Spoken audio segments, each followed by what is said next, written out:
Assalamualaikum warahmatullahi wabarakatuh. Hari ini saya akan menyampaikan materi ketiga dari praktikum akuntansi pemerintahan untuk kelas 12.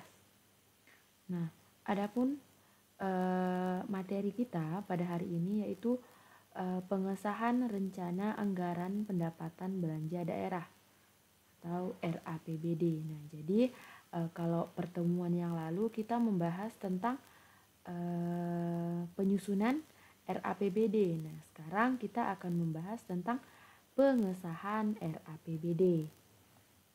Nah, pengesahan RAPBD ini yaitu hasil akhir dari penyusunan RAPBD.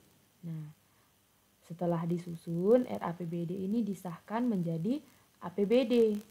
Nah, proses untuk pengesahan RAPBD menjadi APBD ini terjadi sekitar bulan Oktober sampai Desember. Nah, untuk pengesahan RAPBD ini melibatkan yang pertama, tim anggaran pemerintah daerah. Yang kedua, satuan kerja perangkat daerah. Yang ketiga, pejabat pengelola keuangan daerah. Yang keempat, sekretariat daerah atau setda.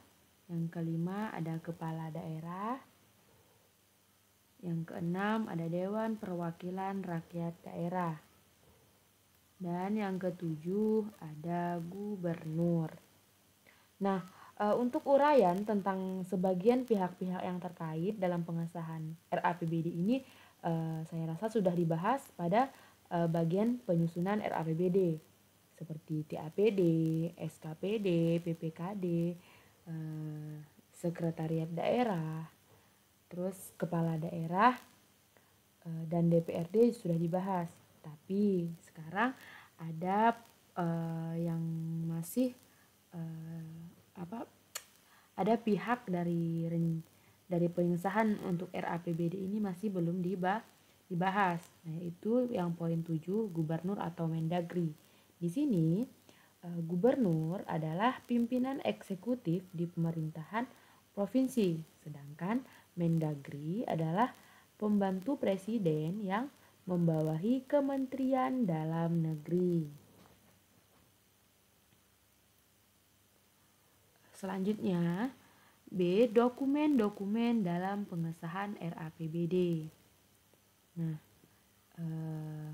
pada dasarnya tidak ada tambahan dokumen dalam proses pengesahan RAPBD ini dibandingkan dengan dokumen-dokumen untuk proses penyusunannya.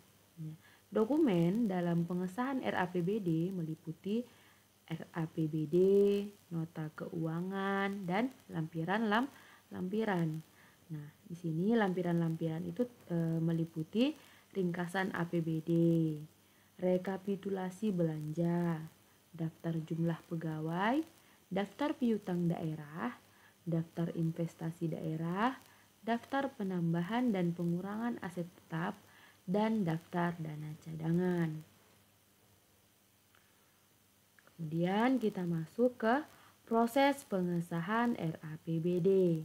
Nah, RAPBD dibahas antara pemerintah daerah dan DPRD. Apabila dicapai kesepakatan, DPRD dan kepala daerah melakukan persetujuan bersama. Nah, pada dasarnya ada 6 proses utama dalam pengesahan APBD ini, yaitu yang pertama, pembahasan RAPBD. Nah, pada pembahasan RAPBD ini, yang pertama, kepala daerah menyerahkan RAPBD, nota keuangan, dan lampiran-lampiran kepada DPRD paling lambat awal bulan Oktober. Nah, kemudian pemerintah daerah dan DPRD ini membahas kesesuaian RAPBD, nota keuangan, dan lampiran-lampiran dengan KUA atau PPAS. Bukan atau, maksud saya KUA dan PPAS. Jadi pemerintah daerah dan DPRD ini membandingkan antara RAPBD, nota keuangan, lampiran-lampiran dengan KUA dan PPAS.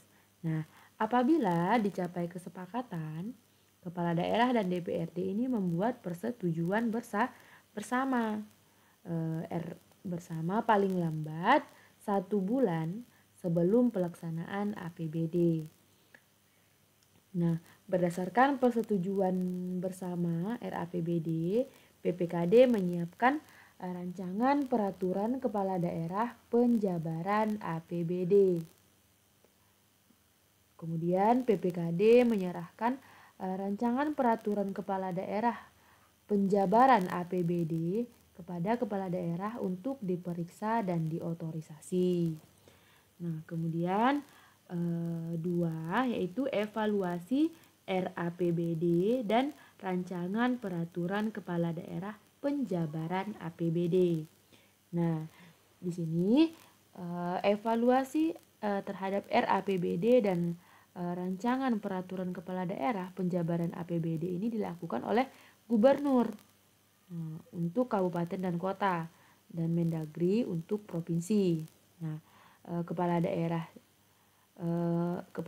di sini menyerahkan RAPBD dan rancangan peraturan kepala daerah penjabaran APBD kepada gubernur atau Mendagri paling lambat 3 hari kerja setelah disetujui untuk dievaluasi.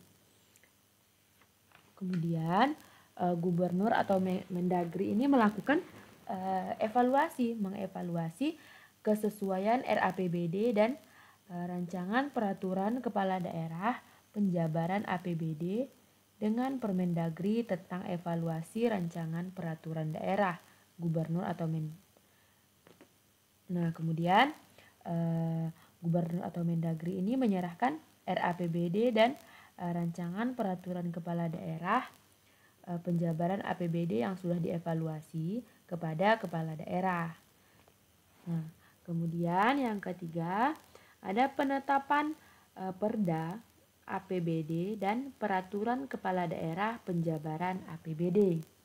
Nah, di sini apabila hasil evaluasi gubernur atau Mendagri menunjukkan bahwa RAPBD dan rancangan peraturan kepala daerah penjabaran APBD sudah sesuai dengan Permendagri, maka dilanjutkan dengan proses penetapan APBD dan peraturan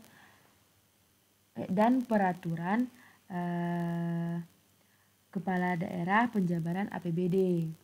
Nah, kemudian kepala daerah menetapkan RAPBD menjadi Perda APBD dan rancangan peraturan kepala daerah penjabaran APBD ini menjadi peraturan kepala daerah penjabaran APBD paling lambat tanggal 31 Desember. Nah, kemudian kepala daerah menyerahkan Perda APBD dan peraturan kepala daerah penjabaran APBD kepada gubernur atau Mendagri paling lambat 7 hari setelah ditetapkan. Kemudian yang keempat, ada pembatalan RAPBD dan rancangan peraturan kepala daerah penjabaran APBD. Nah, di sini ada kemungkinan RAPBD dan rancangan peraturan kepala daerah penjabaran APBD ini tidak dapat diterima dalam proses evaluasi oleh gubernur atau Mendagri. Nah, untuk itu kepala daerah dan DPR harus melakukan penyempurnaan yang diperlukan. Nah, tahap pembatalan RAPBD dan rancangan peraturan kepala daerah penjabaran APBD ini dilakukan apabila hasil evaluasi gubernur atau Mendagri tidak ditindaklanjuti.